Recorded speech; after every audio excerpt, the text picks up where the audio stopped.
मेहर जे मारवी colony में तालुक रखंदड़ मसमात साइमा कुमांगर, मसमात मुख्तियार कुमांगर, मुमताज़ ऐं ॿियनि औरतुनि मासूम ॿारनि मेहर कोर्ट अॻियां सख़्त एहतजाज कयो।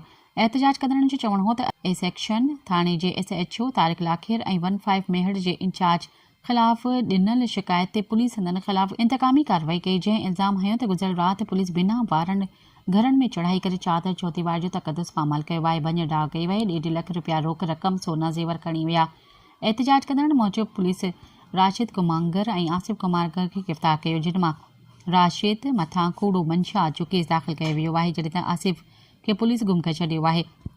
हुननि ख़दशो ज़ाहिर कयो त आसिफ कुमांगर खे कंहिं बि क़िस्म जी नुक़सान पहुचाए सघिजे, तंहिं करे सेशन जज दादू, SSP दादू, DIG हैदराबाद ऐं IG सिंध ॿियनि अख़िलनि खां फ़ौरी नोटिस वठण जी अपील कई आहे। सब्सक्राइब कयो अवामी न्यूज़ HD खे ऐं ताज़ा तरीन ख़बरुनि लाइ ॾिसंदा रहो अवामी न्यूज़ HD।